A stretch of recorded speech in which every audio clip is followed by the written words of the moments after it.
እዙይ ድምጽ ራዲዮ ኤረና እዩ።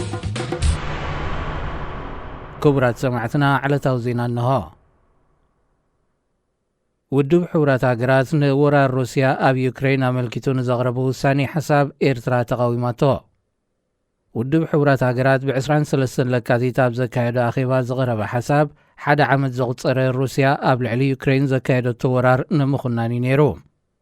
በዚ ድማ ሃገራት ግጭት ዩክሬን ደው ክብልን ወታደራት ሩስያ ካብ ዩክሬን ብዘይ ቅድመ ኩነት ክወፁን ድምፀን ከስማዓ ተሓቲተን። ነቲ ውሳኔ 141 ሃገራት ክድግፍኦ እንከለዋ 32 ሃገራት ድምፀ ተዓቅቦ ገይረን። ካብ ብሙሉአን ሃገራት ዓለም ነቲ ውሳኔ ዝተቃወማ 2 ሃገራት ጥራይ ክኾና እንከለዋ ኤርትራ ኣብዚ ተርታ ተመዲባ ምስ ሶርያ፣ ሰሜን ኮርያ፣ ማሊ፣ ኒካራጓ፣ ቤላሩስን ሩስያን ብምዃንያ ንምዝዛምቲ ግጭት ተቃውሞኣ ገሊጻ። እዚ ዝቐረበ ናይ ውሳኔ ሓሳብ ሕጋዊ ቀያድነት እኳ እንተዘይብሉ ዓብዪ ፖለቲካዊ ትርጉም ዝወሃቦ ምዃኑ ግን ዝተፈላለዩ ተንተንቲ ይረድኡ። ኤርትራ ዝሓለፈ ዓመት ኣብ ወርሒ ሚያዝያ እውን ምስ ሰሜን ኮርያ፣ ሩስያ፣ ሶርያን ቤላሩስን ብምዃን ንሩስያ ጎረቤታ ካብ ምውራር ንኽትቁጠብ ዝፀውዐ እማመ ኣይፋል ኣድሚጻትሉ ነይራ። ዙር ሩዋንዳ ቀዳም 25 ለካቲት 2023 ካብ ከተማ ኒያማታ ናብ ከተማ ኪጋሊ 115.8 ኪሎ ሜትር ብዝሸፈነ ርሕቀት ሻብዓይ መድረኽ ኣብ ዘሳለጠሉ ኤርትራዊ ተቐዳዳማይ ኢጣልያዊት ፕሮ-ኮንቲነንታል ቲም ግሪን ፕሮጀክት ባርዲያኒ ሄኖክ ሙሉብርሃን ውህሉል ጊዜ ዝመርሕ ተወዳዳራይ ንዝለብሳ ብጫ ማልያ ካብ ኢድ ቤልጅማዊ ተቐዳዳማይ ኮንቲነንታል ክለብ ሱዳል ኩዊክ ስቴፕ ዴቮ ዊልያም ጁኒየር ሌሰርፍ መንዚዑ ኣብ ትሕቲ ቁፅፅር እትይዋ።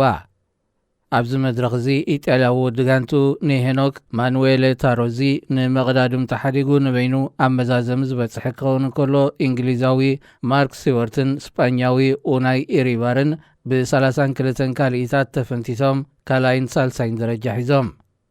ኣባላት ሃገራዊት ጋንታ ኤርትራ ኣኽሊሉ ኣረፋይነ ብ57 ካልኢታት ዳንኤል ተኸለ ሃይማኖት ብ1 ደቂቕን 27 ካልኢታትን ድሒሮም ብቕደም ተኸተል መበል ሻምናይን 14 ደረጃ ክስርዑ እንከለዉ ሄኖክ ሙሉብርሃን ድማ ብ1 ደቂቕን 54 ካልኢታትን ደንጊዩ መበል 17 ደረጃ ሒዙ። ተቐዳዳማይ ማሌጃዊት ኮንቲነንታል ክለብ ተሬጋኑ ፖሊጎን መትከል እዮብ ወገኑ ካብ ሄኖክ ብ14 ካልኢታት ድሒሩ መበል 22 ኮይኑ ውድድሩ ፈጺሙ።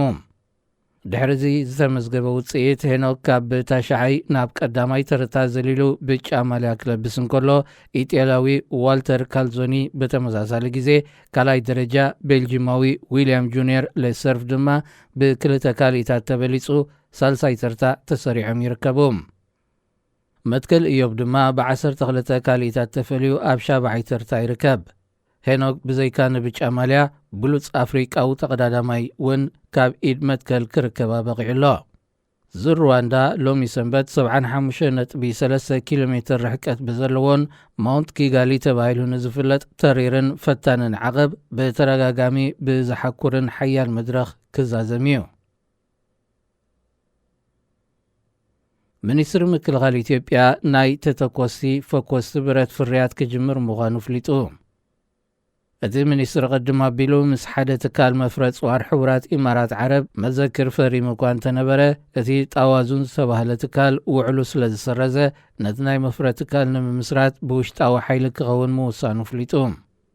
ቀዳማይ ሚኒስትር ኣብይ ኣሕመድ ኣብ ወርሒ ሰነ ናይ 2018 ምስ ሰበስልጣን ሕቡራት ኢማራት ዓረብ ኣብ ዝገበሮ ርክብ ምድልዳል ናይ ምክልኻል ዓቕሚ ዝብል ሓደ ካብ ስምማዕቶም ከም ዝነበረ ይዝከር። እዚ ሚኒስትሪ ምክልኻል ኢትዮጵያ ጋፋት ምስ ዝተባህለ ናይ ውሽጢ ሃገር መፍረ ትካል ብምትሕብባር ተተኮስቲ ፈኮስቲ ብረትን መቀያየሪ ቑሑትን ንምፍራይ ምውሳኑ ኣፍሊጡሎ። በዚ መሰረት ናይቲ ፋብሪካ ናይ ምፍራይ ዓቕሚ ገምጋም ብምግባር ተወሰኽቲ ማሽነሪታት ዘድልዩሉ ክፍለኻ ድሮ ካብ ወፃኢ ሃገራት ተጠሊቦም ከም ዘለው ክፍለጥ እንከሎ ሮኬት ንምስራሕ ዘኽእሉ መጽናዕታትካ ተወዲኦም ከም ዘለው እቲ ሚኒስትሪ ሓቢሩ። 6 ወርሒ ኣብ ዘይመልእ ግዜ ልዕሊ 69,000 ወተሃደራት ከም ዘሰልጠነ ዝገልጽ ሚኒስትሪ ምክልኻል ኢትዮጵያ ልዕሊ 2.6 ሚልዮን ዝተፈላለዩ ፎኮስቲ ተተኮስትን ተኮስትን ብረት ከፍሪ እንከሎ 246 ሚልዮን ከዓ ማእከላይን ከበድትን ተተኮስቲ ኣጽዋር ከም ዘፍረየ ይገልጽ። ብውሽጣዊ ቅልውላው ብሄር ሃይማኖት ውግእ ሓድሕድ እትሕመት ዘላ ኢትዮጵያ ንሰደድ ካብ እትልእኮም ኣጽዋራት ክሳብ መፋረቕ 2022 ጥራይ ልዕሊ 2.3 ቢልዮን ብር ኣታዊ ከም ዝረኸበት ሚኒስትሪ ምክልኻል ሃገር ይገልጽ። ክቡራት ሰማዕትና ዜና ኣብዚ ተፈጺሙ ኣሎ። ሬድዮ ኤረና ሬድዮ ኤረና ካብ ከተማ ፓሪስ ዝመሓላለፍ ብኤርትራውያን ጋዜጠኛታት ዝዳሎ ነፃ ሬድዮ እዩ።